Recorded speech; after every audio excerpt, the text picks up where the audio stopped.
post videos of hyperrealistic cakes on the internet pretty much every day. So you can imagine how surprised my followers were when I posted this video on April Fool's Day. The reactions were fantastic. A lot of people believed it was a real cake, but people also reacted in a way that I didn't expect. Tons of people started asking me to actually make a hyperrealistic cake of a milk jug with bubbles and liquid.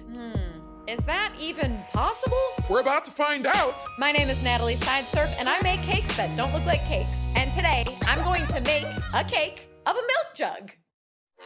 I'm just gonna say it. I'm gonna be honest, I'm gonna tell you right off the bat. This cake did not go as planned. Even some of the techniques that I have successfully executed multiple times in my cake career did not work out with this one. So get ready, because this cake's a doozy. So I cut an empty milk jug in half, and I'm pressing coils of modeling chocolate all along the edges. Then I press it onto the bottom of a foam board box. The stickiness of the modeling chocolate creates an airtight seal between the milk jug and the box. And that allows me to pour a liquid food-safe molding material into the box to create a mold of the milk jug half. This gold stuff is that liquid molding material. I made it liquid by warming it up in the microwave. When you let it sit and get back to room temperature, it firms back up. I've done this so many times. All I gotta do is pour it in and no.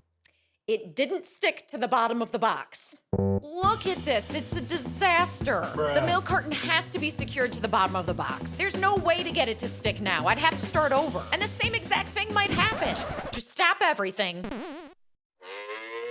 I gotta calm down. I gotta work smarter, not harder. I think the problem was there was so much air trapped in the milk jug half that it bobbed to the top like a buoy. So maybe making a mold isn't the best way to recreate this milk jug. Maybe there's a better way. I'm gonna try something. I'm shaping some foil to cradle the milk jug half so it doesn't tip over. Because rather than make a mold of the milk jug, I'm gonna try using the actual milk jug as a mold. Now I've done something similar with very basic shapes. I've filled a plastic straw with chocolate to make a chocolate straw. I've even filled a cup to make a chocolate cup. But this milk jug is a far more complicated shape, and it's way bigger than a cup. The chocolate might crack, the handle might break off, but I'm gonna be honest with you guys, I don't have a lot of options here. Hand sculpting a milk jug to look so perfect that it looks hyper-realistic would take me weeks, maybe months. Nobody wants to eat a month-old cake. I gotta use a mold, whether I make the mold or I use the actual milk jug as a mold. So I'm filling both halves of the milk jug with melted white chocolate.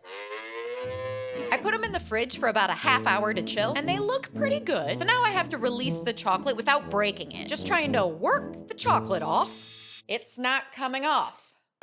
This is fine. This is totally fine. I can do this. Why won't it come off? I am about to give up on this cake, you guys. Do you wear clothes or know someone who does? Well, get yourself some more by heading over to shop.sideserfcakes.com. That's where you can get some Sideserf Cake Studio clothes. We also have coffee mugs, stickers, beach towels, all kinds of stuff. I'll put a link below so you don't get lost on your way to the store. And now back to the cake.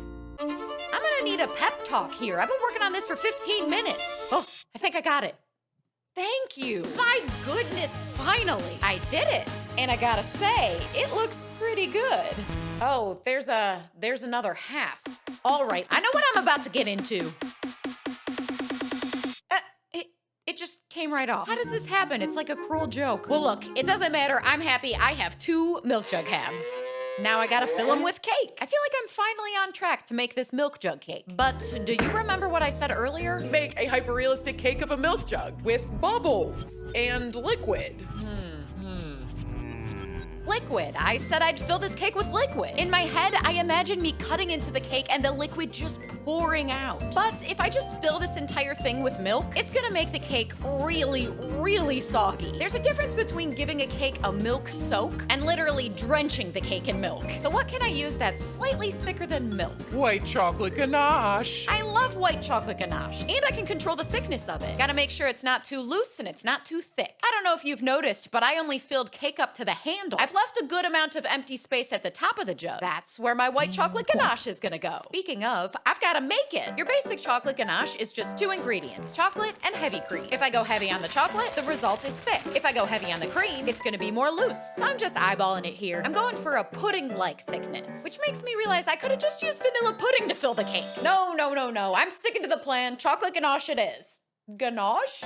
I'm letting the chocolate ganache cool down, and then I'll pour it in the cake once it's all assembled. I filled one half of the jug with cake, and here I'm filling the other half. And then I'm gonna place the two halves together and seal up the seam with chocolate. I have spent the past couple months trying my best to come up with a way that I can make the top of this milk jug see-through, as if some of the milk was poured out. And I've realized that I just don't think that I can do it. But I do have a plan. If I can't literally make it see-through, maybe I can create the illusion that it's see-through. Just gotta lift this guy up and hope that it stands properly. Yeah, nice and sturdy. Now let's turn that back light off. I don't want that light messing with my eyes while I try to pull off the most difficult part of this cake. That's right, it's go time. So like I said earlier, I can't literally make the top see-through. So instead, I'm gonna hand paint the top of the cake to create the illusion that it's see-through. That way, I can create the illusion that there's bubbles in the milk. Now I know that hand painting it will never be as perfect as if it was actually see-through, but I still wanna try. Plus, I love optical illusions. So if you guys don't think it looks very good, at least I'll have had fun making it. You know what's kinda neat? I painted the top gray, and rather than use white food color to paint the bubbles, I'm actually wiping the gray away with a wet paintbrush. This is subtractive painting. That way, the bubbles will match the milk perfectly. And last is the red cap. It's nice to introduce a little color in this one. Now, I warned you at the beginning. This cake has been pretty difficult. And even though I had a hard time with it, it was totally worth it. I'm glad I attempted this milk jug cake. Goes to show you that even after hundreds of hyper-realistic cakes, I still have a lot to learn. And that's a good thing. That means there's potential for me to make cooler and cooler cakes in the future. It's proof that I haven't peaked quite yet. Oh, and I almost forgot. I gotta pour in that white chocolate ganache. Carefully. And there you have it, a cake of a jug of milk. I had a lot of fun making this one. Now let's cut this cake already.